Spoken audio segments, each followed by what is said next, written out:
کیا آپ نے کبھی اپنی چیزوں کے بوجھ کا بھاری پن محسوس کیا ہے؟ قدیم دانشور سعدی ایک کہانی سناتے ہیں جو شاید آپ کے دل کو چھو جائے۔ پرانے زمانے کی بات ہے، ایک قافلہ بنجر زمینوں کو عبور کرتے ہوئے مقدس شہر مکہ کی طرف رواں دواں تھا۔ حاجیوں کے ہجوم میں ایک انوکھا مسافر نمایاں تھا۔ وہ ننگے پاؤں چل رہا تھا، نہ سر ڈھکا ہوا تھا، نہ اس کے پاس کوئی سامان تھا اور نہ سواری کا کوئی ذریعہ۔ پھر بھی اس کے چہرے سے اطمینان اور سکون عیاں تھا۔ وہ اکثر اپنے آزاد طرز زندگی کے بارے میں سوچتا رہتا تھا، نہ کوئی اونٹ جس پر وہ سواری کرے اور نہ کسی حیثیت یا دولت کی فکر، بس ایک زندگی جو اپنی شرائط پر جی جا رہی ہو اور مادی خواہشات کی زنجیروں سے آزاد ہو۔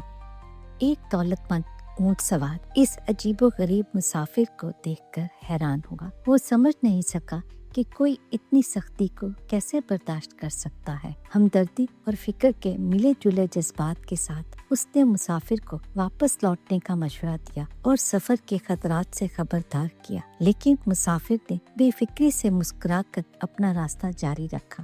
دن ہفتوں میں بدل گئے اور قافلہ آگے بڑھتا رہا۔ بے رحم دھوپ اور کٹھن حالات نے مسافروں پر اثر ڈالا۔ ایک دن ایک المیہ پیش آیا اور وہ اونٹ سوار اپنی دولت اور آرام کے باوجود اچانک بیماری کا شکار ہو کر جان کی بازی ہار گیا۔ اس کی موت کی خبر قافلے میں غم کی لہر بن کر پھیل گئی۔ مسافر نے یہ خبر سن کر اونٹ سوار کی قبر کا رخ کیا۔ اس نے زندگی کے تضاد پر غور کیا۔ جس کے پاس سب کچھ تھا وہ چلا گیا اور وہ جس کے پاس کچھ بھی نہیں تھا زندہ رہا۔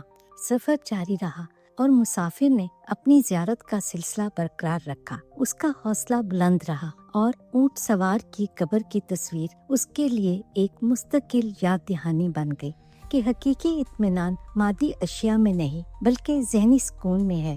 مسافر کا سفر انسانی روح کی مضبوطی کی ایک گواہی بن گیا۔ مادی خواہشات میں مبتلا دنیا کے لیے ایک امید کا چراغ۔ سعدی کی یہ کہانی زمانے کے ساتھ سنائی جاتی رہی ہے اور ہمیں یاد دلاتی ہے کہ مادی چیزوں کا پیچھا کرنا اکثر ہماری روح پر بوجھ ڈال سکتا ہے۔